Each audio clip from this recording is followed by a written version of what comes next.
በቃ ለመባረክ ከሆነ ነገር መውጣት ወይ ከዘረኝነት ወይ ከዝሙት ወይ ከሐሜት ብቻ የተዘፈቅንበት አንድ ሰዶም አለ፣ አንድ ካራን አለ፣ እግዚአብሔርን የማያስደስት። ከሱ ውጡ እንድትባረኩ ከፈለጋችሁ። መውጣት የመጀመሪያው ነው። ለቡራኬ ለመባረክ ከእግዚአብሔር ጋር ለመገናኘት መውጣት ነው። መውጣት እግዚአብሔርን ፍለጋ መውጣት። አብርሃም ጉባኤ ተዘጋጅቶ እኮ አይደለም የተሰበከው። አብርሃም እኮ እንዲህ ባለ ሁኔታ እኮ አይደለም የተሰበከው። በራሱ እግዚአብሔርን ፈልጎ ያገኘ። አይገርማችሁ? እንዲህ አይነት ምቹ ሁኔታ ቢያገኝ ኑሮ ምን ሊሆን ኑሯል? ይገርመኛል። አንዳንድ ጊዜ ይውላችሁ ነገሮቹ ሲቀሉ ሰው ሰነፍ ይሆናል፣ ነገሮቹ ሲከብዱ ደግሞ ሰው ይበረታል። ድሮ የነበሩ አባቶቻችን አንድን ነገር ለማግኘት ከባድ ነው፣ ሩቅ ነው ሁኔታው፣ ግን እነሱ ብርቶች ናቸው። በእኛ ዘመን ደግሞ ነገር ሁሉ ቀላል ነው። በኪሳችን ባለ ሞባይል መረጃው በሙሉ ተዘርግፎ ይመጣል። ማን አለ? ነገ አስፈሪ ነው። እነኛ ክፉ ጎረቤቶች አሉ። ያ የሥራ ባልደረባ ያቺ ጨቅጫቃ ሴት አለች። ያ ደግሞ ፊቱ ተኮሳትሮ ተቋጥሮ የሚጠብቅ ያ ሰው አለ። ያ ጓደኛ አለ። ያ ባልደረባ አለ። ይሄ ሁሉ እንዴት ነው የምታደርጉት ካላችሁ ሰይጣን መልሱ ይሄ ነው። ምን የሚለው? እግዚአብሔር አለ። ስለዚህ በእምነት ውስጥ ስትዋዥቁ ስጋት ውስጣችሁን እንድትዋዥቁ እንድታመነቱ ሲያደርገው፣ ጥርጣሬ ወደ ውስጣችሁ ሲመጣ፣ የነገ ጉዳይ አስፈሪ ሆኖ ሲታያችሁ በእምነት ይሄንን ቃል ብቻችሁንም ብትሆኑ ጮህ ብላችሁ ተናገሩት። እግዚአብሔር አለ። እኔን የሰራ እግዚአብሔር ጉዳይን መስራት አያቅተው። ትችላለህ በሉት። እግዚአብሔር እየሰማችሁ ነው። በቃ ትችላለህ። አይቻለሁ ትናንትና ስትሰራው፣ ትናንትና ስታስተካክለው፣ የከበደኝን ስታቀለው፣ ይሄንን ጨለማ ስትገፈው አይቻለሁ። ደረቁን ምድር ስታረሰርሰው አይቻለሁ። ትችላለህ። ማን አለኝ ደግሞ ለኔ ካንተ በቀር? አማራጭ የሌለው ምርጫዬ አንተ ነህ። ትችላለህ። ስራልኝ። ባንተ ጥየዋለሁ። የሚያስጨንቀኝን ባንተ አደራ የነገርኩህን ስላሴ አባቴ አንተ አለህ። አንተ እያለ ለምን ፈራለሁ? እኔን ሰርተኸኝ አይደለም ወይ? ህሊናችሁ ጽድቁን ጽድቅ ካላችሁ ትክክል ነው። እሱ እየሰራችሁት ባለው መቀጠል። ህሊናችሁ ረፍት የሚነሳችሁ፣ ሰላም የሚነሳችሁ፣ እንቅልፍ የሚነሳችሁ ከሆነ እሱን እርግፍ አድርጋችሁ ተውት። በቃ ከህሊናችሁ ጋር ተስማምታችሁ ስሩ። ስለዚህ ሎጥ የሰዶም ኑሮ ለህሊናው ረፍት ሊሰጠው አልቻለም። እግዚአብሔር ደግሞ ውጣ ሲለው ወጣ። በመጀመሪያው ጉዞ በሃይማኖት ስንድን ነው ማዳን የምንችለው። ከማዳን በፊት ምን ይቀድማል? መልሱላችሁ። ከማሳወቅ በፊት ምን ይቀድማል? ከማስተማር በፊት ምን ማለት ይቀድማል? መማር ይቀድማል። እነዚህ ነገሮች ከተቀዳደሙ ነገር ተበላሽቷል። የኋላዬን እየተውኩ ይላል፣ ወደፊቴ ያለውን ለመያዝ እዘረጋለሁ ይላል። የኋላውን ምን እያልኩ እየተው በቃ መርሳት ነው። ሁለቱንም ኃጢአትንም ጽድቅንም ሁለቱም ማስታወስ ያስፈልጋል። ለምን? የትናንትናውን ኃጢአት ማስታወስ ለጭንቀት፣ የትናንትናውን በጎ ስራ ማስታወስ ለትዕቢት ያጋልጣል።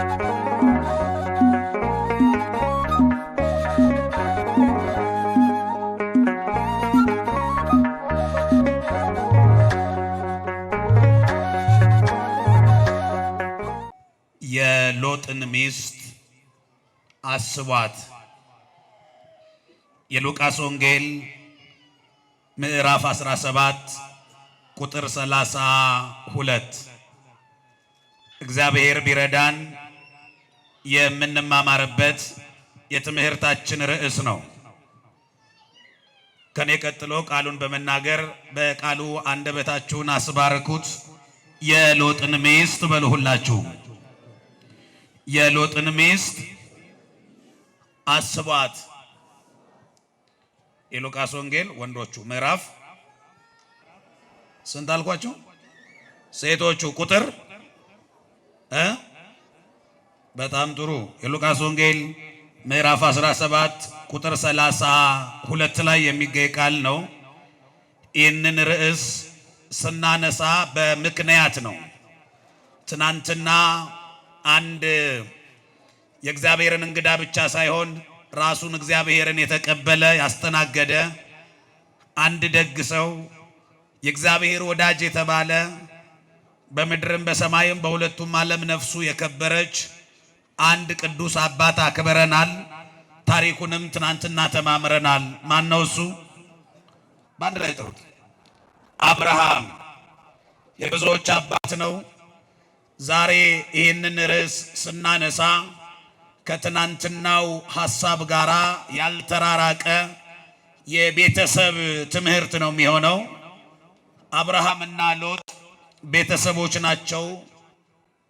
ሎጥ የአብርሃም የወንድሙ ልጅ ነው ወይም አጎቱ ነው በሌላ ቋንቋ።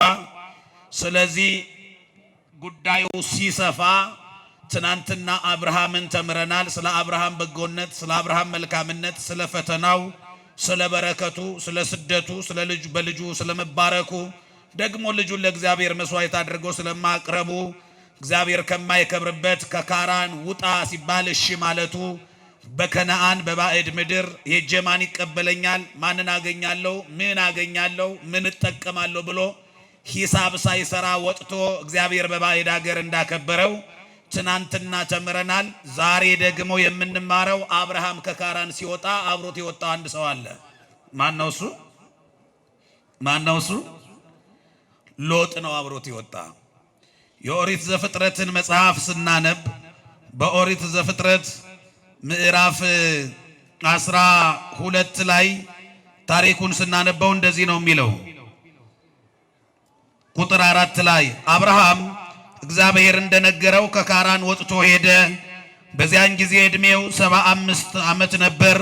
ሎጥም አብሮት ነበር ይላል ኦሪት ዘፍጥረት ምዕራፍ 12 ቁጥር 4። አብርሃም ከካራን ሲወጣ ማን አብሮት ነበር? ስለዚህ የስደት አጋሩ ወደ ባዕድ ምድር ሲወጣ፣ እግዚአብሔርን ሰምቶ ሲወጣ፣ እግዚአብሔር ከማይከብርበት ካራን ሲወጣ አብሮ የወጣውን የአብርሃምን የስደት አጋር ደግሞ የሥጋ ቤተሰብ የሆነ ሎጥ፣ ስለሱ ነው ዛሬ የምንነጋገረው። ርዕሳችን ምንድነው አልኳችሁ? የሎጥን ሚስት አስቧት። ማናት የሎጥ ሚስት? ራሱ ሎጥ ማን ነው? ታሪኩ ምንድነው? ደግሞ ከአብርሃም ጋር የሚያገናኘው ነገርስ ምንድነው የሚለውን እንደ እግዚአብሔር መልካም ፈቃድ እንማማራለን። እንዳልኳችሁ ትናንትና የተማራችሁትን የበለጠ እንዲያጠነክረው የበለጠ ታሪኩ ሰፍቶ ጉዳዩ እንዲገባን የሚያደርግ ነው። የዘወትር መምህራችን መንፈስ ቅዱስ በቸርነቱ ሁላችንንም ያስተምረን። የተወደዳችሁ የእግዚአብሔር ልጆች፣ ሎጥ በዘመኑ ልክ በአብርሃም ላይ የምናያቸውን አንዳንድ ነገሮች ሎጥ ላይም የምናይበት ሰው ነው።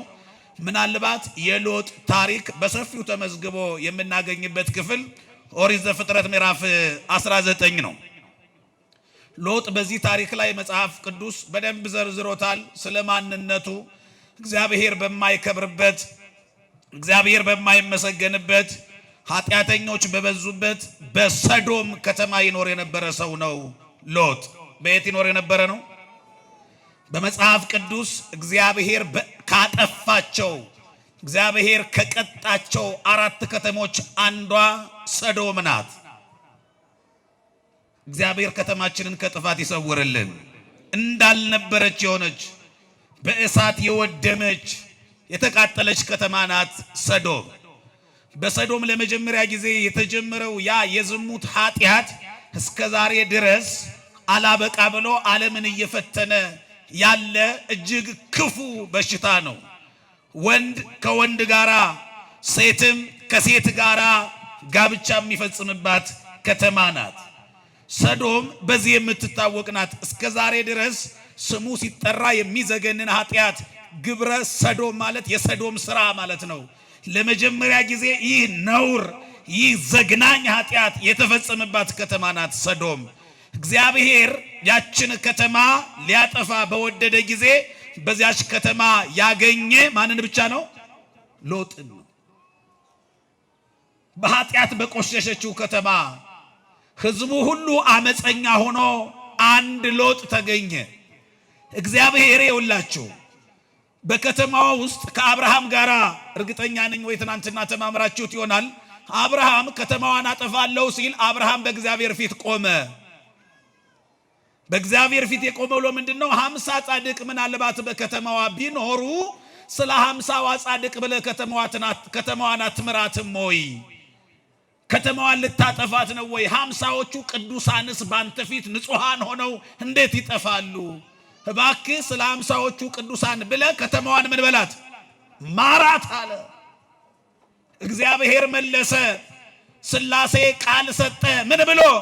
50 ጻድቃን በከተማዋ ቢኖሩ አመፀኛው ምንም እንኳን ቢበዛ ስለ 50ዎቹ ቅዱሳን ብዬ ከተማዋን እምራታለሁ አለ። እግዚአብሔር ኢትዮጵያን ይማራት። እግዚአብሔር አዲስ አበባን ይማራት። እርግጠኛ ነኝ እግዚአብሔር 50 ጻድቃን በከተማዋ ያኖራል። እርግጠኛ ነኝ ቆብ ያላጠለቁ መናንያን በቤታቸው በስውር የሚጸልዩ ቅዱሳን እግዚአብሔር ድብቅ ሰራዊት የእርሱ ወዳጆች ይኖሩታል። ስለነሱ ብሎ ይማረን እግዚአብሔር። ቀጠለ 50 ካገኘው እምርልሃለሁ ሲባል አብርሃም ቀጣዩን ጥያቄ አቀረበ። 50 ሲቀነስ 5 45 ቅዱሳንስ ቢገኙ ስለ 45ቱ ቅዱሳን ብለህ አትምራትም ከተማዋን አለ። እግዚአብሔር መለሰ 45 ቅዱሳንን በከተማዋ ቢገኙ ስለ እነርሱ ከተማዋን ምን እላታለሁ? እምራታለሁ እያለ መጥቶ እግዚአብሔር ይውላችሁ ቅዱሳኑ 10 ቅዱሳን 50 ቅዱሳን ካሉ ስለ ቅዱሳኑ ብሎ ከተማዋን ምን ይላታል? 1 እና 2 ቅዱሳን ብቻ ከሆኑ ግን ስለ እነሱ ብሎ ከተማዋን አይምራትም። እነሱን ያወጣና ከተማዋን ያጋያታል በእሳት። ሎጥ በሰዶም ይኖር ነበረ። በሰዶም ከተማ 10 20 የሚሆኑ ቅዱሳን እግዚአብሔር ለርህራሄው ምክንያት የሚሆኑ ንጹሃን ጠፍተው ነው ያቺ ከተማ የተቃጠለችው። እግዚአብሔር ቅዱሳኑን አያሳጣን። መልካሞችን ከከተማችን እግዚአብሔር አያጥፋ። ስለዚህ አብርሃም እንዲያደረገ ሰው ነው። ሎጥ ደግሞ በከተማው ብቻውን ያለ ንጹህ ሰው ነው። ለማጋባት እንኳን ለልጆቹ ጋብቻ ለመፈጸም እንኳን ከልጆቹ ጋር ጋብቻ የሚፈጽም ማንም የለም ለሎጥ።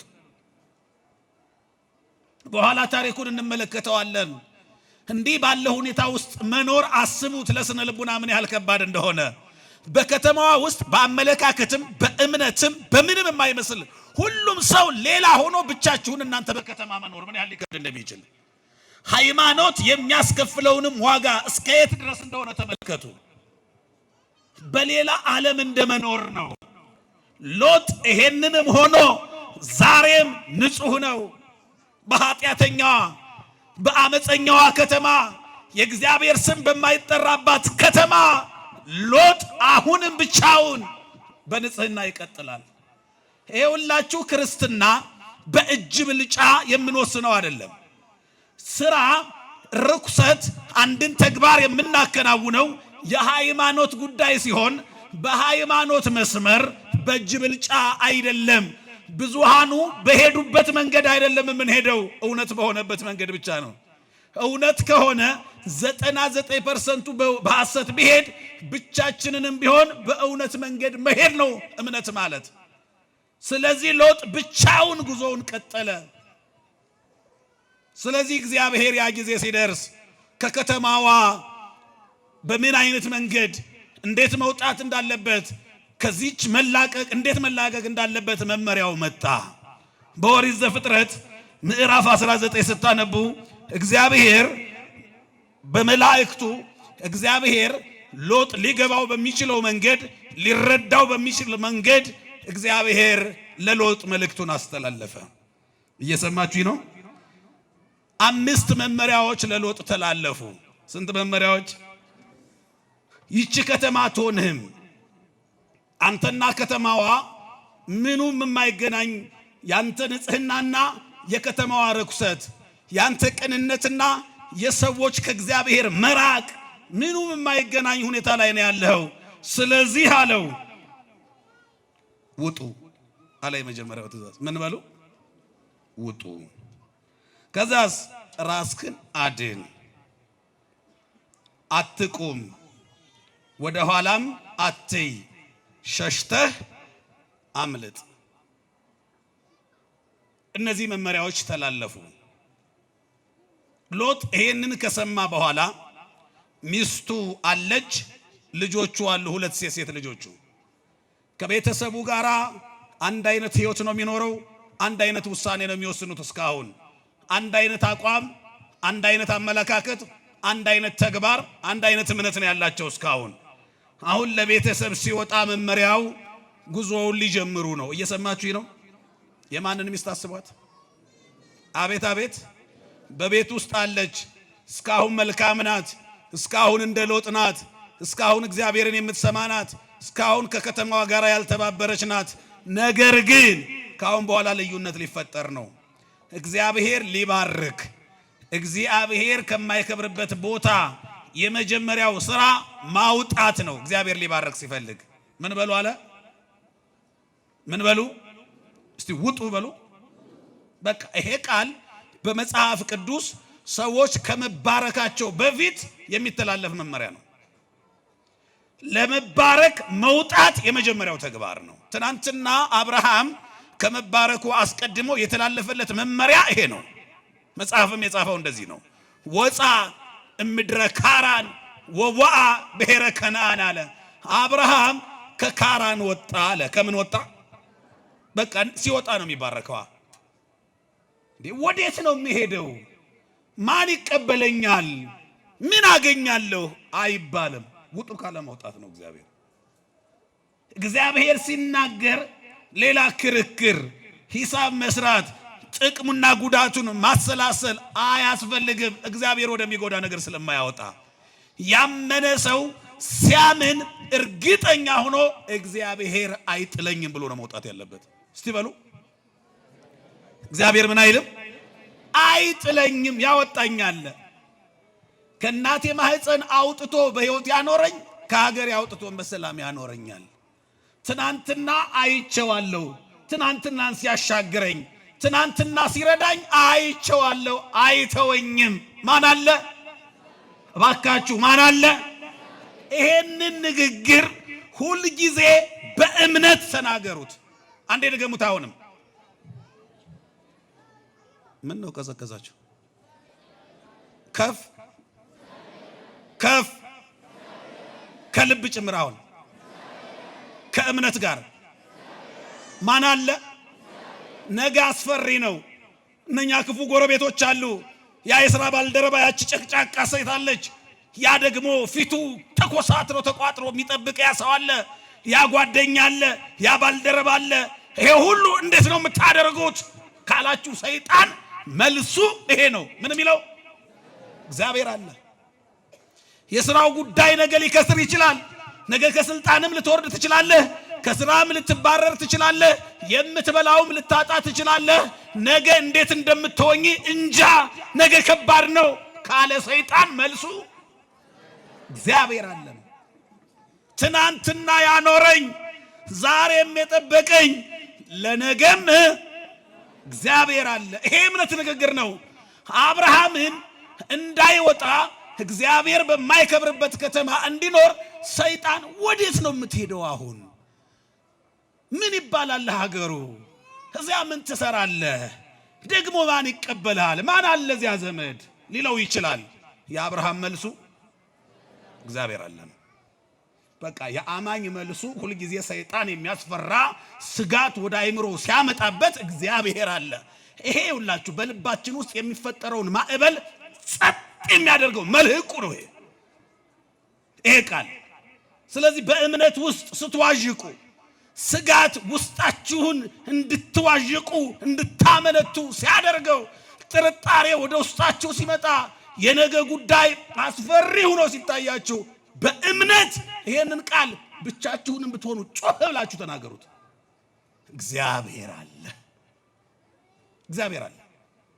ይሄንን ጨለማ የሚገፍ እግዚአብሔር አለ። እንዴ ይሄንን ዝናብ በደመና ላይ ቋጥሮ እንዲጠቅም አድርጎ እያንጠባጠበ በዝናብ አብቅሎ በፀሐይ አብስሎ የሚመግበኝ እግዚአብሔር የነገውንም ጉዳይ እሱ አለ። እኔን የሰራ እግዚአብሔር ጉዳይን መስራት አያቅተው። ትችላለህ በሉት እግዚአብሔርን። እየሰማችሁ ነው? በቃ ትችላለህ። አይቻለሁ ትናንትና ስትሰራው፣ ትናንትና ስታስተካክለው፣ የከበደኝን ስታቀለው፣ ይሄንን ጨለማ ስትገፈው አይቻለሁ። ደረቁን ምድር ስታረሰርሰው አይቻለሁ። ትችላለህ። ማን አለ ደግሞ ለኔ ካንተ በቀር? አማራጭ የሌለው ምርጫዬ አንተ ነህ። ትችላለህ። ስራልኝ። ባንተ ጥየዋለሁ። የሚያስጨንቀኝን ባንተ ጥየዋለሁ።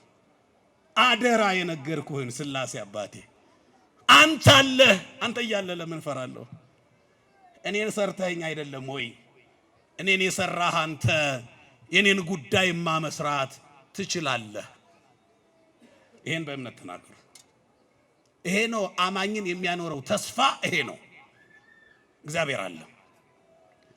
ስለዚህ አብርሃም እንደወጣ ተባረከ። አብርሃም ለመባረክ ምን ማለት ነበረበት? ምን ማለት ነበረበት? ከየት? ከካራን። ሎጥም ለመባረክ የመጀመሪያው መመሪያ ምን በሉ ነው? አቤት ውጣ። ከየት? እግዚአብሔር ከማይከብርባት ሰዶም፣ በኃጢአት ከጨቀየችዋ የኃጢአት ውድድር ነው የሚካሄደው። እዚያ ዘመናዊነት፣ አዋቂነት፣ አራዳ የሚባለው እዛች ከተማ ላይ ብዙ ኃጢአት የሰራ ነው።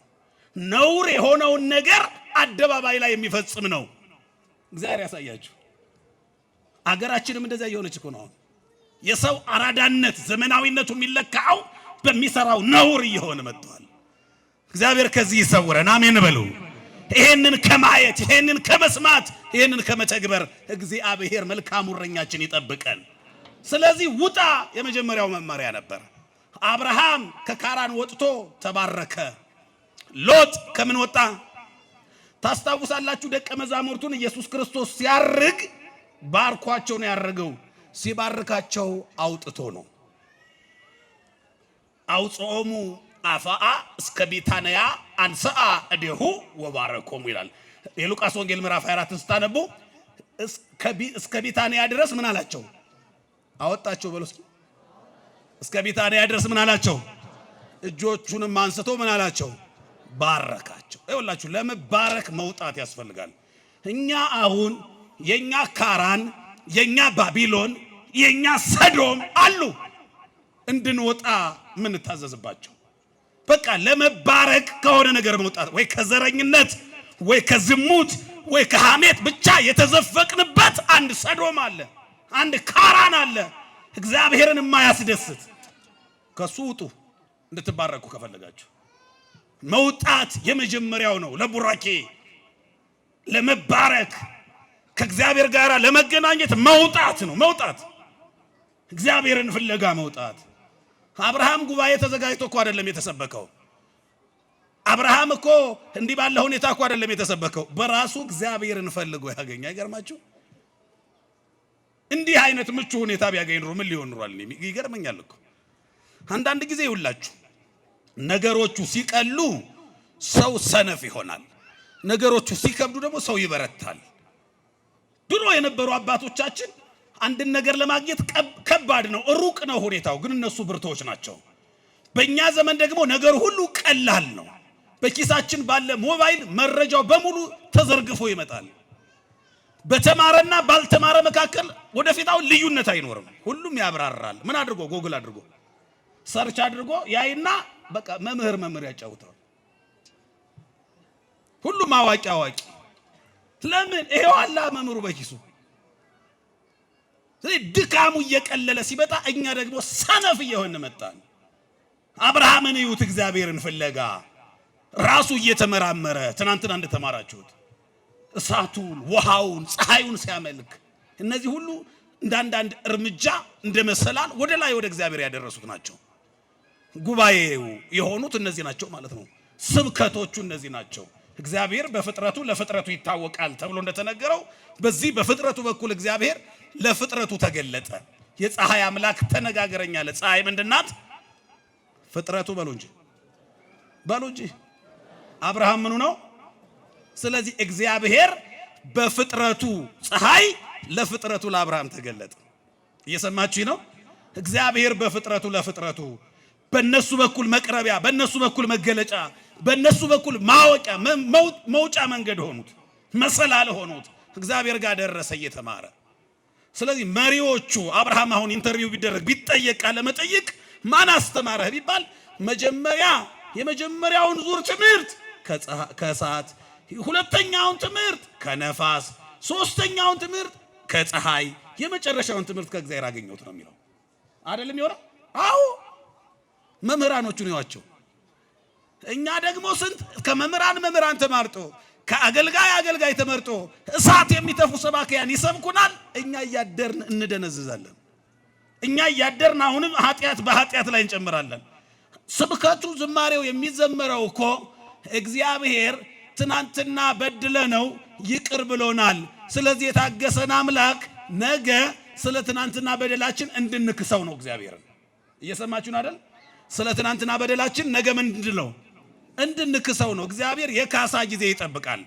ጴጥሮስን ሲክድ እግዚአብሔር ዝም አለው። በማግስቱ ምን አደረገ? ጴጥሮስ አምላኩን ካሰው። 3 ጊዜ የካደው ጴጥሮስ 3000 ካህዲ ያሳምኑ አመጣና ይሄው ካሳ፣ ይሄው ግብርህ። ትናንትና አሳዝኛለሁ፣ በድያለሁ። አሁን ግን መባው እጅ መንሻው ይሄው። ትናንትና አላውቀውም ብዬ ነበር፣ አሁን ግን ኢየሱስ ጌታ ነው ብለው የሚመሰክሩ 3000 ካህዲዎችን ይሄው ካህዲው ልጅ ትናንትና የካድኩህ አሁን ካህዲያኑን ሰብስቤ መጣሁ። አብረህ ማረን። ስለ ትናንትና በደሌ ዛሬ ካሳ ይሄው። አሁን እኛ እግዚአብሔር ትናንትና በድለ ነው ዛሬ ዝም የሚለን የካሳ ጊዜ ስለሰጠን ነው። ስለዚህ እንደ ትናንትናው አይነት ኃጢአት እንድንሰራ ሳይሆን ስለ ትናንትናው ኃጢአታችን ዛሬ እንድናለቅስ ነው ይሄን ጊዜ የሚሰጠን። እኛ እንደሱ አይደለም የተረጎም ነው። እግዚአብሔር ትናንትና ኃጢአት ስንሰራ ዝም ብሎናል። ስለዚህ የተስማማ መሰለን። አያችሁ፣ ከኃጢአታችን ጋር በቃ ተመችቶታል መሰለን። እንደሱ አይደለም። ምን አለባት ነገ ይመለሳሉ እየጠበቀን ነው። እያለቀስን የምንመለስበትን ጊዜ እግዚአብሔር ይራባል፣ እግዚአብሔር ይጠማል። እሱን ነገር መቼ ይሆን ያከርታታ ልጄ የሚመጣው? መቼ ይሆን ያቺ ልጄ ኃጢአት በቃኝ የምትለው? ከኃጢአት ትርፍ እንደሌለው ሲያውቁ መቼ ይሆን የሚመለሱት እያለ እየጠበቀ ነው እግዚአብሔር። ስለዚህ የሰዶም ጉዳይ በቃኝ ብሎ ሎጥ ከየት ወጣ? ከሰዶም ወጣ። እግዚአብሔር ከማይከብርበት እናውቀዋለን እኮ። ህሊና የሚባል ይሄ ረቂቁ ረቂ ዳኛ፣ ጉቦ በልቶ የማይቆሽሸው ዳኛ ውስጣችን አለ እኮ። ምንም ብንደልለው አይሆንም። ምንም ሁልጊዜ ይዋጋናል ኃጢአት ስንሰራ። ጽድቅ ስንሰራ ደግሞ መጀመሪያ ጎሽ የሚለው መጀመሪያ የሚያደንቅልን የመጀመሪያው ሽልማት የምንቀበለው ከህሊና ነው። የመጀመሪያውንም ቅጣት ኃጢአት ስንሰራ የምንቀበለው ከህሊና ነው። ስለዚህ ህሊናችሁ ምን ይላችኋል? የምትሰሩት ስራ ላይ በጣም ጥሩ አደረግ ይላችኋል ካላችሁ እሱ ጽድቅ ነው ማለት ነው። ያልሞተ ህሊና በመደጋገም ያልዛለ ከሆነ ገና ይሄ ሊነሳ ያልደነዘዘ ህሊና ሲሆን ነው አሁን ኃጢአቱን ኃጢአት ነው እያለ ያጸድቀዋል። ጽድቁን ጽድቅ ነው ብሎ ያረጋግጠዋል። ህሊናችሁ ጽድቁን ጽድቅ ካላችሁ ትክክል ነው። በቃ እሱ እየሰራችሁት ባለው መቀጠል። ህሊናችሁ ረፍት የሚነሳችሁ፣ ሰላም የሚነሳችሁ፣ እንቅልፍ የሚነሳችሁ ከሆነ እሱ እርግፍ አድርጋችሁ ተውት። በቃ ከህሊናችሁ ጋር ተስማምታችሁ ስሩ። ስለዚህ ሎጥ የሰዶም ኑሮ ለህሊናው ረፍት ሊሰጠው አልቻለም። እግዚአብሔር ደግሞ ውጣ ሲለው ወጣ። በቃ ምን አለ? ወጣ አለው። ምን አለ? ወጣ። ቀጣዩ መመሪያ ራስህን አድን ነው። ማንን አድን? ማንን አድን? ይኸው በመጀመሪያው ጉዞ በሃይማኖት ስንድን ነው ማዳን የምንችለው። ከማዳን በፊት ምን ይቀድማል? መልሱላችሁ። ከማሳወቅ በፊት ምን ይቀድማል? ከማስተማር በፊት ምን ማለት ይቀድማል? መማር ይቀድማል። እነዚህ ነገሮች ከተቀዳደሙ ነገር ተበላሽቷል። ከፈረሱ ጋሪው ቀድሟል ማለት ነው። ይሄ አደጋ ነው። ከመማር የቀደመ ማስተማር አይኖርም። መጀመሪያ ለማስተማር መማር፣ ለማዳን መዳን። በአውሮፕላን የሚሰጠው መመሪያ ሰምታችኋል አይደል? በአደጋ ጊዜ የአፍና የአፍንጫ ጭንብል ከላይ ይወርድላችኋል። ልጅም ካለ ሌላ ከጎኖት ሰውም ካለ ሌሎቹን መርዳት የሚችሉት ምን ካሉ በኋላ ነው? ራስዎትን። መጀመሪያ ይሄ ነው የሚሰጠው መመሪያ። ማንም ሰው ቢሆን ሌሎቹን ከመርዳቱ አስቀድሞ ራሱን ማዳኑ፣ ራሱ ሴፍ መሆኑ፣ ራሱ ከአደጋው፣ ራሱ ከችግሩ፣ ራሱ ከመዓቱ፣ ራሱ ከጥፋቱ ነፃ መሆኑን አረጋግጦ ከዛ ለሰው መትረፍ የሚቻለው ግን ምን በል አድን። ይሄን መመሪያ ሰማ። ከዚህ በኋላ ጉዞ ሊጀምር ነው። ራስን ማዳን። ቤተሰቡ አለ። አሁን ጉዞ ተጀመረ። መንገድ ላይ የማንን ሚስት አስቧት? ጉዞውን ጀምራለች። ቃሉን መመሪያውን ሰምታለች። እሺ ብላለች። እርምጃዋን ቀጥላለች። ሩጫው እየቀጠለ ነው። መሃል ላይ እነ ሰዶም እነ ሎጥ እንደወጡ የሰዶም ከተማ መንደድ ጀመረች። ከእግዚአብሔር ቁጣ ከዚያ ከመንደድ ከተማችንን ሀገራችንን እግዚአብሔር ይሰውርልን።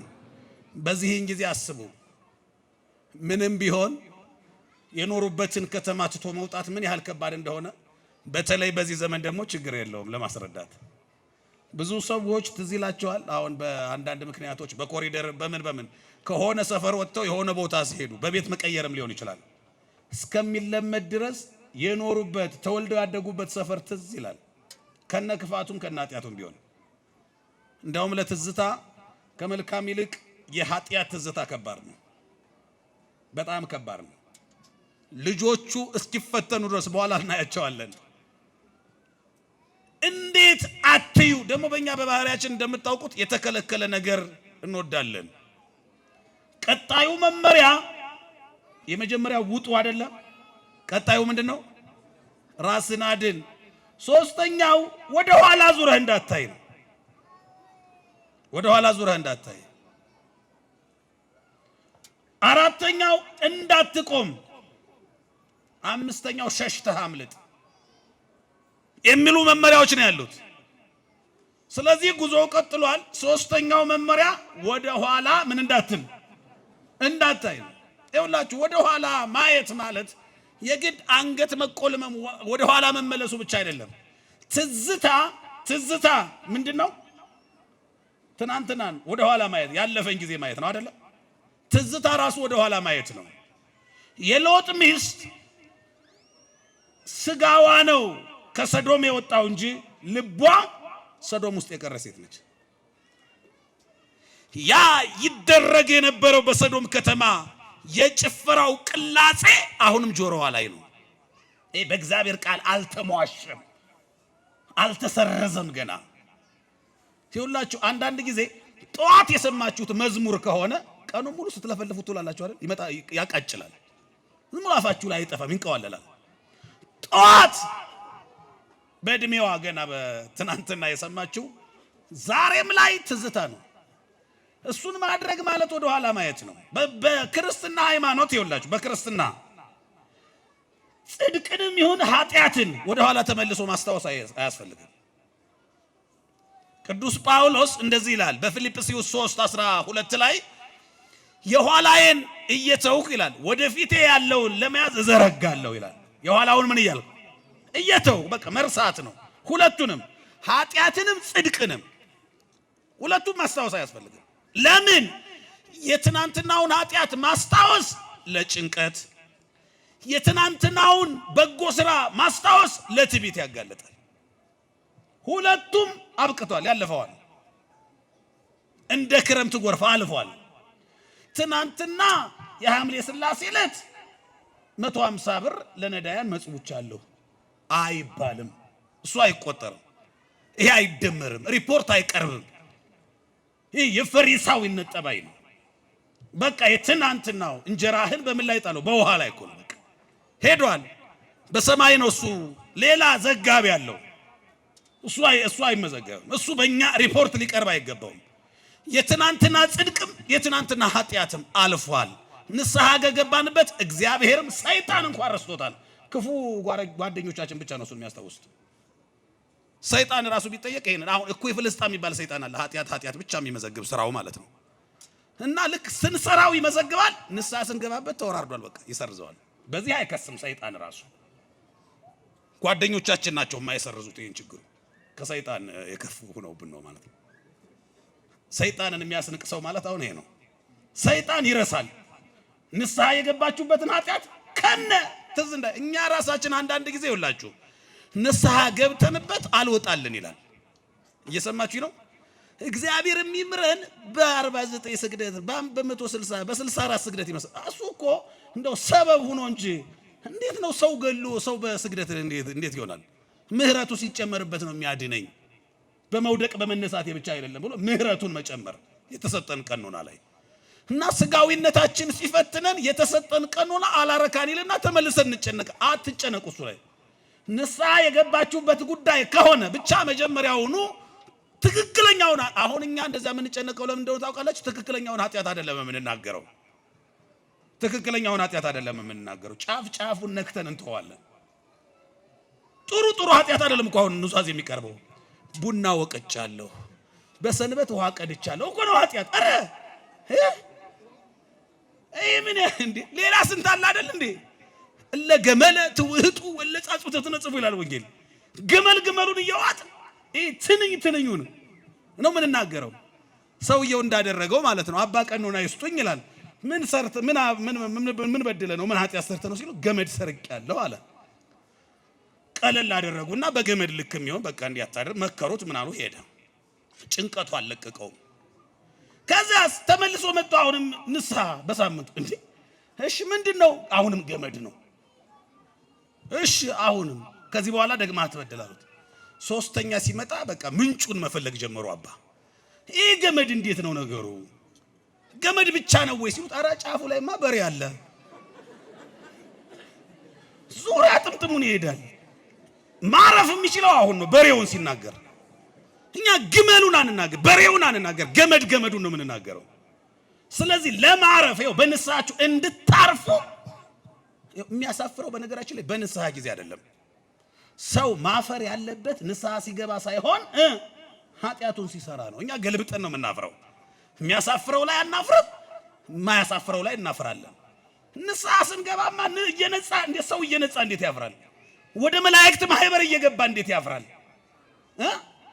ፈላስፋው ደቀ መዝሙሩ ይሄ ተማሪው ማይሆን ቦታ ሲገባ ያየዋል።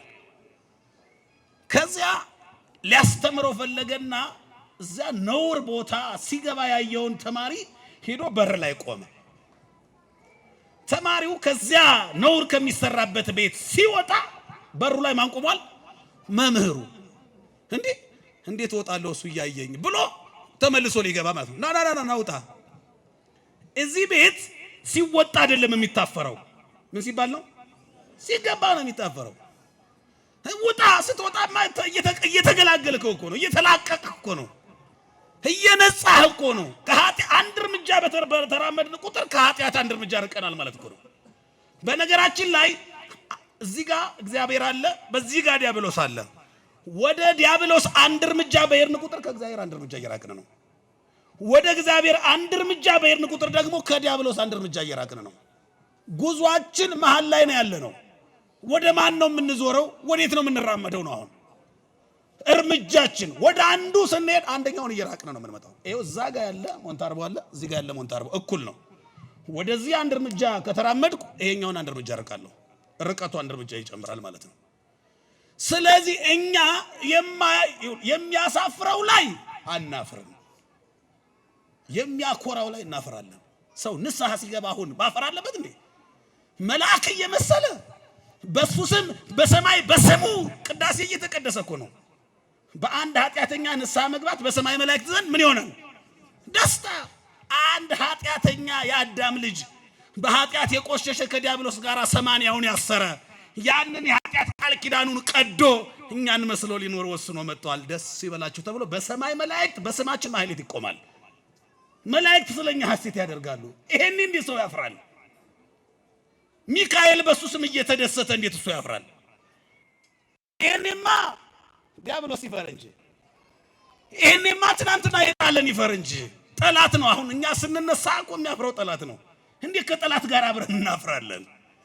እንዴት ከጠላት ጋር አብረን ርርን? እኛ ንስሐ ስንገባ ቅዱስ ሚካኤል እልል ይላል፣ ዲያብሎስ እርር ይላል።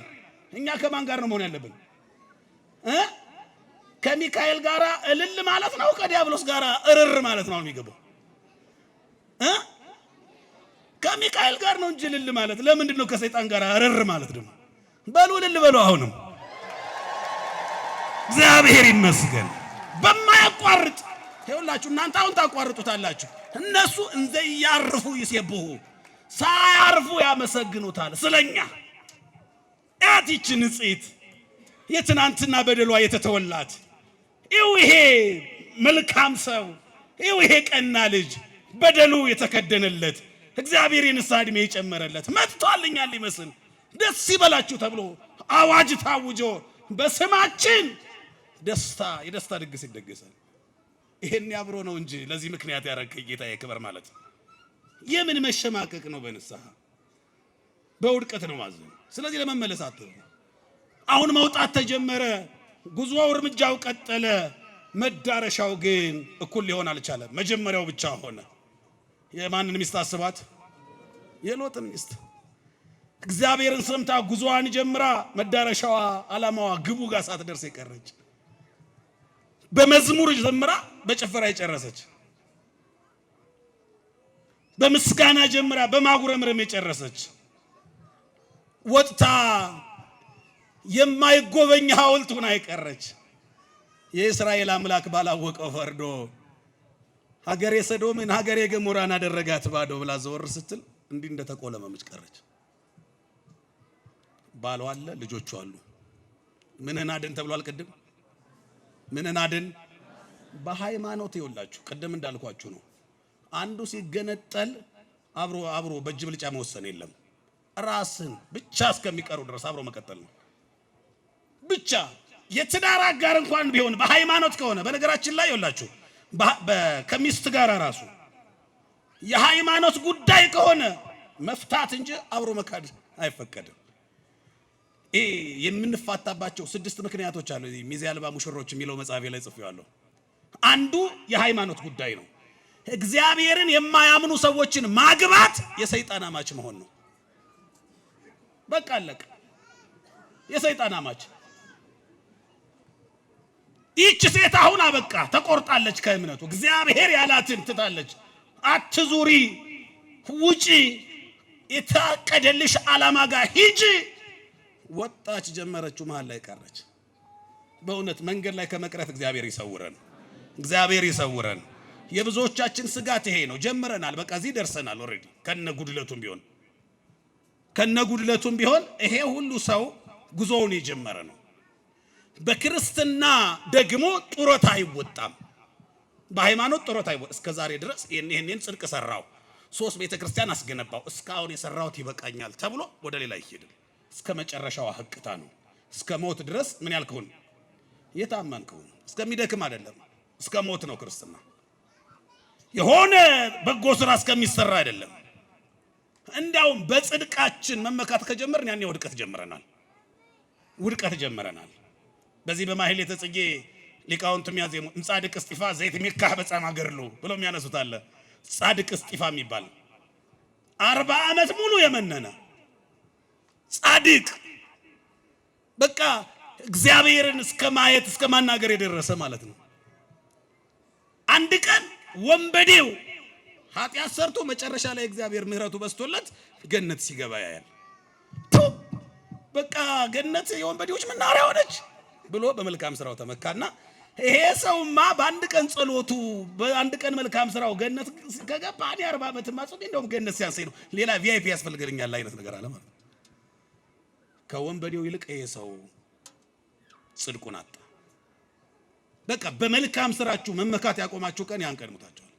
በጽድቁ ከሚመካ ጻድቅ በኃጢያቱ የሚጸጸት ኃጢያተኛ ይበልጣል።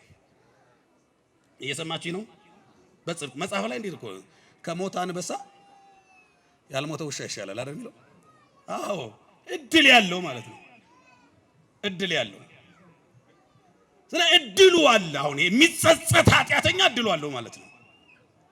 ምህረቱ ያ ቸርነቱ ሲደረግለት አለ። በጽድቁ የሚመካው ጻድቅ ግን ያደጋ ምልክት ላይ ነው፣ ቀይ መብራት ላይ ነው። በጽድቅ መመካት አያስፈልግም። ለዚህ ነው ቅድም የትናንትና መልካም ስራ አይቆጠርም ያልኩት። እነዚያ ሁለቱ ጸሎተኞች እኮ ቤተክርስቲያን መጥተው ቀራጩና ፈሪሳዊው ያንዱ ጸሎት እንዳይሰማ ያደረገው መልካም ስራውን መቁጠር ጀመረ፣ ሪፖርት ማቅረብ ጀመረ። በሳምንት 2 ቀን ጾማለሁ ይላል። ማክሰኞና ሐሙስ እየጾመ እኮ ነው ደግሞ በሚጾምበት ቀን እንኳን ቢጾም አሁን ሪፖርት ይደረጋል። አስራቴን አወጣለሁ ይላል አይባልም። በቃ መልካም ስራ አይቆጠርም። እግዚአብሔር ቆጥሮታል፣ እግዚአብሔር መዝግቦታል። እዚህ ሲቆጠር እዚያ ይሰረዛል። ለዚህ እኮ ነው በስውር ጸልዩ፣ በግልጥ ከጸለያችሁ ግን እዚህ ዋጋችሁን ተቀበላችኋል። እዚህም ውዳሴ እዚያም ጽድቅ አይሆንም። እዚህ ውዳሴ ከቀረ ነው እዛ ርስቱ የሚወርሰው ማለት እኮ ነው። ዋጋቸውን ተቀብለዋል አለ ወንጌል። ውዳሴን የፈለጉት አግኝተዋል። በአንድ ስራ ሁለቴ ደሞዝ አይከፈልም በምድር በሰማይ። እዚህም ውዳሴ እዛም ገነት አይሆንም። ውዳሴን ጥሎ ጽድቅን መስራት ነው ገነትን የሚያወርሰው ማለት ነው። ስለዚህ ጉዞው ቀጠለ። ሎጥ ሚስቱ አሁን ሐውልት ማለት ይሁት ሐውልት ማለት አያድግም፣ ጭማሬ ትርፍ የለውም፣ ባለበት የሚኖር ማለት ነው። ባለበት የሚኖር ተስፋም የማይደረግ ነው። በነገራችን ላይ ሐውልት ላይ ተስፋ ማንም አያደርግም። ሲቀጥል የኖህ ሚስት ደግሞ ሌሎቹ ሐውልቶች ሊጎበኙ ይችላሉ። ይችማ አትጎበኝ ናት። ጥቁር ነው ታሪኳ። እግዚአብሔርን ባለመስማት ሰዶምን በማየት እንዲህ የሆነች ናት። ጉዞ ይቀጥላል። ራስህን አድን አትቁም ተብሏል። እስኪ በሉ አትቁም በሉ፣ ድገሙት። አትቁም ማለት ምን ማለት ነው? አሁን ያለህበት መንፈሳዊ ተግባር ላይ ብቻ አያብቃ ጉዞህ። አትቁም፣ ቀጥልበት። እስካሁን እሱ መጥቷል። እዚህ ላይ መቆም የለበትም፣ መቀጠል አለበት እስከታየለት ድረስ። እግዚአብሔር እስካየለት ድረስ መቀጠል አለበት። አሁን ልጆቹ 2 ልጆች አሉት። የልጆቹን ሕይወት አስቡት። የልጆቹ አይምሮ ውስጥ መጀመሪያ የተቀረጸው የሰዶም ታሪክ ነው። ስለዚህ አይናቸውን ሲገልጡ ጆሮአቸው ሲያደምጡ ሰዶም ነው የሚለው በቃ ትዝታቸው። ሂደው የሚሰሩት ስራ በጣም የሚገርመኝ እኔ ዘመድ በሌለበት የሚመስላቸው አጋር በሌለበት መኖር ጀመሩ። እየቆዩ ስጋት አደረባቸው። የኛ ጣፋንታ አሁን በዚህ ከተማ ብቻችሁ የምትኖሩ አይከብድም? በጣም እኮ ከባድ እኮ ነው። እኛ ሌሎቹ እንገፋለን እንጂ ብቻችሁን ኑሩ ብንባል እኮ እንጨነቃለን። ደግሞ ከሰዎች ጋር ኖረን ከተጨነቅነው በላይ ብቻችሁን እዚህ ከተማ ውስጥ ለብቻችን ቢሰጠን ከተማው ከዚያ በላይ እንጨነቃለን። ሰዎቹ ኑረው ከተጨነቅነው በላይ። ስለዚህ ብቻቸውን መኖር ጀመሩ። የሎጥ 2 ሴት ልጆች ለአቅመ ሔዋን ደረሱ። ነገን ሲያስቡ ተስፋ የላቸውም። ስለዚህ ትናንትና ሰዶምን፣ ትናንትና ገሞራን፣ ትናንትና ክፋትን፣ ትናንትና ኃጢአትን አይደል ያዩ የመጡት። አሁን ላይ እዚያ ያዩትን ወንድ ከወንድ ጋራ ሲጋባ፣ ሴት ከሴት ጋራ ሲጋባ ያዩ ሴቶች አሁን ኃጢአትን ኖርማል ነው ወደሚል ከዚያ አንፃር መለካት ጀመሩ። በሰዶም ከሚሰራው ኃጢአት አንፃር ይሄ ምንም አይደለም ብለው ምን አደረጉ? አባታቸውን መጠጥ አጠጡት፣ አሰከሩትና ከአባታቸው ጋር ተኙ ነው የሚለው መጽሐፍ። በጣም የሚገርመው የመጽሐፍ ቅዱስ በጣም የሚገርማችሁ ቃል በጎውን አይደለም የሚጽፈው። መጽሐፍ ቅዱስ ላይ የተጻፉት ቃላቶች በሙሉ ሲመረመሩ የእግዚአብሔር ቃል ብቻ እኮ አይደለም የተጻፈበት መጽሐፍ ቅዱስ። እየሰማችሁ ነው? እሱ ብቻ እኮ ጽድቅ ብቻ እኮ አይደለም የተጻፈበት። ምናልባት ዓላማው ለጽድቅ ስለሚያበቃ ለክብር የሚያበቃ የሚመክር የሚገስጽ ጠማማው ጠማማ ነው ብሎ የሚመክር ለቅድስና የሚያበቃ ስለሆነ እንጂ የሰይጣን ቃልም እኮ ተጽፏል መጽሐፍ ቅዱስ ላይ አይደል? ዲያብሎስ እንዲህ አለው እኮ ይላል አይደል? ራስክን ወርውር ዳቦ እንድገጽ። ይሄ ማቴዎስ ወንጌል ምዕራፍ 4 አነቡት። የሰይጣን ንግግር አለ እኮ። እስኪ ራስክን ወርውር ከተራራ ላይ እና አድን አንተ አምላክ ሆንክ። እስኪ እነዚህ ድንጋዮች ዳቦ እንዲሆኑ አድርግ። እነዚህ ንግግሮች የማን ናቸው? የሰይጣን ናቸው። የተጻፉት ምን ላይ ነው? መጽሐፍ ቅዱስ ላይ። የሰይጣን ንግግር አለ፣ የኃጢአተኞች ታሪክ አለ፣ የአህያ ንግግር ሁላ እኮ አለ አይደል? ያ የበላም አህያ እኮ የተናገረችው ተጽፏል። በላም በጣም ምላሳም ነው፣ ተናጋሪ ነው። የእሱ በረከት አድሮባት አህያዋ ራሱ መናገር ጀመረች። ጸጋ አንዳንዴ ያው እግዚአብሔር የሰጠው ጸጋ በልብስ ላይም በምንም ላይ ያድራል። ያ ያንደበቱ ንግግሩ ምላሱ ላይ ነው በረከቱ። እሷ የተናገረችው ሳይቀር መጽሐፍ ቅዱስ በጣም የሚገርም ነው። እና የሎጥ መውጣቱ ብቻውን አይደለም። ከወጣ በኋላ የገጠመው ዘግናኝ ነገር ተጽፏል። ዘፍጥረት 19 ስታነቡት 2 ሴት ልጆች ነገ ያለ ባል ልንቀር ነው፣ ያለ ዘር ልንቀር ነው፣ ያለነው እኛ ብቻ ነን፣ ሌላው ኃጢአተኛ ነው፣ ከነሱ ጋር ደግሞ እንዳንጋባ አባታችን አይፈቅድም፣ ሃይማኖታችን አይፈቅድም። ስለዚህ ብለው ቀለል ያለ ነገር በእነሱ እይታ ሌላ ኃጢአት መረጡ። ኃጢአት መርጠው እንዲያው ቢያንስ ወንድ ከወንድ ጋር ከመጋባት ይህ ሊሻል ይችላል አይነት ነገር መለካት ማወዳደር ጀመሩ በሰዶም ካለው ኃጢአት አንፃር። ስለዚህ አባታቸውን አሰከሩና ተራ በተራ ከአባታቸው ጋር ተኙ። ከአባታቸው ልጅን ወለዱ። እየሰማችሁ ነው? እየሰማችሁ ነው ወይ? ስላሴ ለመናቸውን ይስማችሁ። አሁን ልብ በሉ። ሎጥ እዩትና አሁን ሞዓብ የተባለ አመፀኛ ሰው ተወለደ። በዚህ መንገድ ሞዓብና ሎጥ አሁን ምንና ምን ናቸው? ደህና መሻችሁ ወይ? እየሰማችሁ ነበረ? በጣም ጥሩ። ሎጥ ምን አደረገ? ምን ሆነ አልኳችሁ? ከልጆቹ ጋር ተኛ፣ ልጅም ከነሱ ወለደ። የተወለደው አንዱ እሺ ሞዓብ ነው። ሞዓብና ሎጥ ምንና ምን ናቸው? ሎጥ ምኑ ነው ለዚህ ልጅ ለዚህ ሕፃን? መልሱ እንጂ አባትም አያትም ሆነ እንደ ዶሮ ሆነ ማለት ነው። በምድር ላይ ዶሮ ናት እንደዚህ ለአንድ ጫጩት አንድ ልጅ ሁለት ጊዜ የምትወልድ ማለት ነው። ዶሮና ጫጩት እንደዚህ ነው። ዶሮ መጀመሪያ ምን ትወልዳለች? እንቁላል። ከዛ ከእንቁላሉ ደግሞ ምን ትወልዳለች? ስለዚህ ለጫጩቷ ምንድነች? እናትም አያትም ነው የምትሆነው። ሎጥ መጀመሪያ ሴቶች ልጆች ወለደ። ከዛ ከሴቶች ልጆች ደግሞ ወንድ ልጆች ወለደ። ስለዚህ ለተወለዱት ለሁለቱ ወንዶች ምንድነው? አባትም ነው አያትም ነው። በጣም የሚገርም ታሪክ ነው። ይሄ መጽሐፍ ቅዱስ ላይ ቁጭ በቃ አልጋ ባልጋ የሆነ ነገር ብቻ አይደለም። እነዚህ ሴቶችን አስቧቸው። ትናንትና የተማራችሁት አብርሃም በልጁ በኩል የገጠመውን ነገር ይሁት የተፈተነውን ፈተና። አሁን ደግሞ በዚህ በኩል የወንድሙ ልጅ ነው። ቤተሰብ ናቸው። ለዚህም ነው ታሪኩ ምናልባት የቤተሰብ ሆኖ ሰፋ ሲል አብርሃም ማን ነው ቤተሰቡ ማን እንድናየው ጭምር የተፈለገው። አሁን ልብ በሉ። እነዚህ ደግሞ ከተወለዱ በኋላ የጦርነት ሰዎች። አሁን እኮ ይውላችሁ እግዚአብሔር ሕግን የሚሰራው ይሄንን አታድርጉ የሰላም ሰው እንድንሆን ጭምር ነው። እየሰማችሁ ነው? በእለቱ ክርስትና ተነሱ፣ በዚህ ቀን በዚህ በታዘዘው ነገር እንድንሄድ የሚሆነው የተወለደው ትውልዱ እንዲህ ቀውስ ውስጥ ከሚያስገባ ለሀገርም ለቤተሰብም መከራ የሆነ ነገር ውስጥ እንዳይገባ የሚጠብቀውን ቅዱሱን ቅባት በሱ ይታተም ነው እኮ።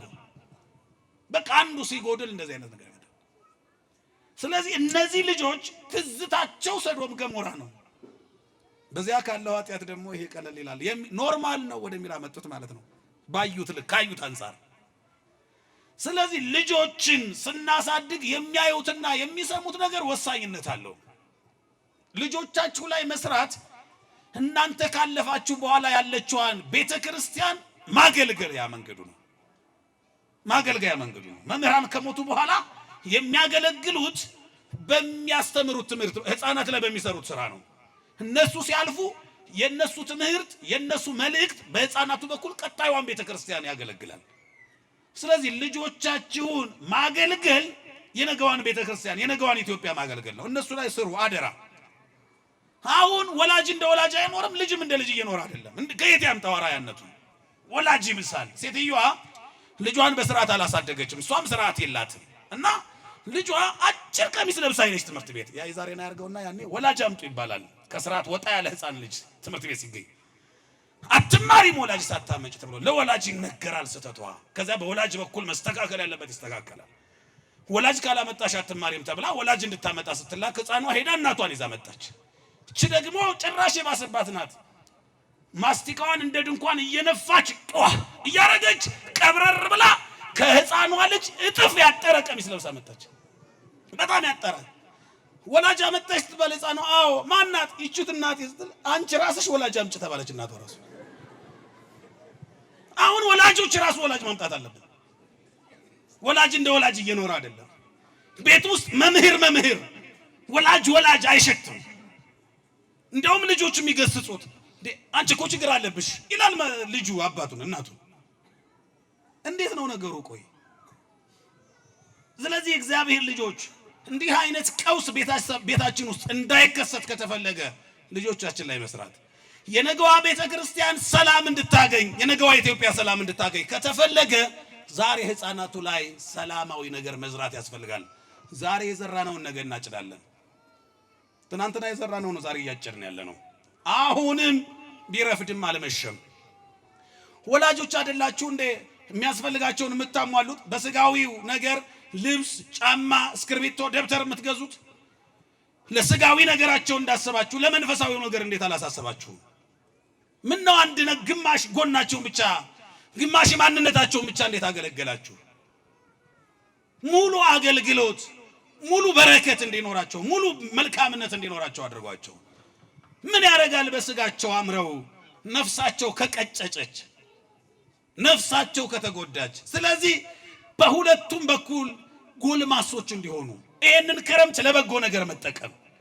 በቃ ትምህርት ሲዘጋ ይሄንን ክረምት ለመንፈሳዊ ነገር ማዋል። ልጆቻችሁ እስኪ ውዳሴ ማርያም ይጸልዩ፣ እስኪ አቡጊዳ ይማሩ፣ እስኪ መልእክተ ዮሐንስ ይጸልዩ፣ ይሄንን ያነቡ፣ እስኪ መንፈሳዊውን የሃይማኖትን ጉዳይ ይማሩ።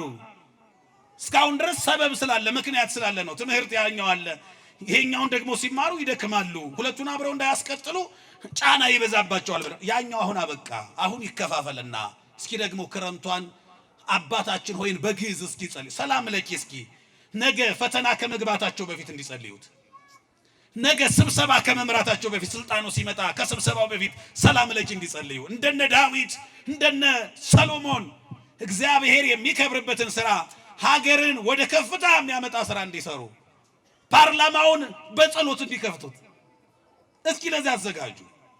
እንዴ ሙሴ እኮ እናቱ መድረክ አድርጋ እቅፏ ላይ እኮ ነው ከጡቷ ጋር ወንጌሉን ያጠባችው። ያ ሙሴ ባህር ከፍሎ ጠላት ገሎ መና አውርዶ ደመና ጋርዶ ያሻገረ ስንቱን ህዝብ ለብዙዎቹ መውጣት ለብዙዎቹ መሻገር ለብዙዎቹ መባረክ ምክንያት የሆነ ልጅ ማን ያውቃል? እናንተ የያዛችሁት ሕፃን ማን ያውቃል? ሙሴ እኮ የተጣለ ልጅ ነበረ። ወላጅ የጣለው እኮ ነው። በባዕድ በሌላ አካል ያደገ እኮ ነው። የተጣለውን ሙሴ ምክንያት አድርጎ የተገፉትን እስራኤል ዘሥጋን ከባርነት አወጣ።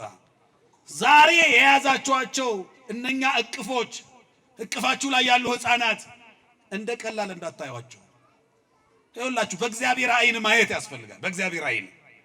በእግዚአብሔር አይን ሲታይ ደግሞ እቅፍ እዚህ በእፍኛችሁ የያዛችሁት ዘር ብቻ አይደለም ጫካ ሆኖ ነው እግዚአብሔር የሚያየው። ተዘርቶ ከበቀለ በኋላ ምን እንደሚሆን ያየዋል እግዚአብሔር። ስለዚህ እዛ ድረስ ማየት ነው እንጂ ኮልታፋውን ሙሴን እግዚአብሔር እኮ መናገር አይችልም እኮ ሙሴ ሲል እኮ እያለ የሚናገር ነው ሙሴ አይደል እንዴ? መናገር አልችልም ሲባል በአሮን በኩል እኮ ነው መልእክቱ የሚተላለፈው። ሙሴ ፕሮፖዛሉ ሊቀርጻል፣ ሐሳቡን አይዲያውን ያመጣል። መልእክቱ ተብራርቶ የሚናገረው በአሮን በኩል በተወካይ እኮ ነው። ሙሴ አቀላጥፎ መናገር ስለማይችል ኮልታፋውን ሙሴን የሕዝብ መሪ ያደረገው እግዚአብሔር። አይገርምም? ያምላክ ወአፉየ ሙሴ ለእመኮነ ጸያፈ አለና ጰራቅሊጦስ አሮን ይኩነኒ አፍ አለ። ወንድምህ አሮን አፍ ይሁንህ ተባለ። መናገር አልችልም ሲል ማን አፍ ይሁንህ? አሮን። ስለዚህ አፈ ጉባኤ ሆነ ማለት አፈ ሙሴ የሙሴ አፍ ሆኖ ሙሴ እንደነገሩ የተናገረውን አሮን እያቀላጠፈ ያስተላልፋል። ጸጋ ልዩ ልዩ ነው።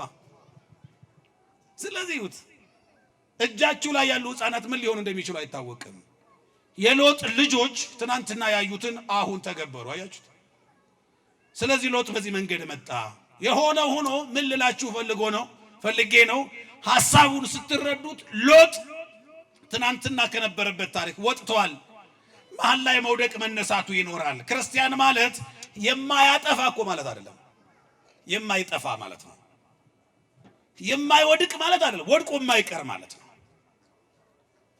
ሁለት አይነት ባህሪ ነው ያለው፣ አዳማዊና ዲያብሎሳዊ ማለት ነው። በዚህ መንገድ ሁለቱም በደል በድለዋል። አዳምም ማንም ዲያብሎስም በደላቸው ሁለቱም ተመሳሳይ እኮ ነው። በስላሴ ላይ ነው መፈንቅል ያደረጉት። ያኛው አምላክ ነኝ አለ፣ ነኝ አሁን አደረገው ማለት ነው። አዳም ደግሞ ምን ሆናለሁ? አምላክ ሆናለሁ። የሁለቱም ናፍቆት የስላሴ መንበር ነው፣ የስላሴ ዙፋን ነው። ጥማታቸው ጀርባው ሲጠና ይሄ ነው። ዲያብሎስም አምላክ ነኝ ነው፣ አዳምም አምላክ ሆናለሁ ነው። በቃ አምላክ ላይ ነው። ግን ልዩነቱ ምንድነው? አዳም ወድቆ አልቀረለም። ስለዚህ ወድቆ መነሳት አዳማዊ ነው። ወድቆ በውድቀት ላይ ሌላ ውድቀት መጨመር ግን ዲያብሎሳዊ ነው። ስለዚህ ሕይወታችንን አዳማዊ ያድርግልን። ከወደቅንበት እንድንነሳ እግዚአብሔር እድሉን ያድለን። የሰማነውን ይባርክ።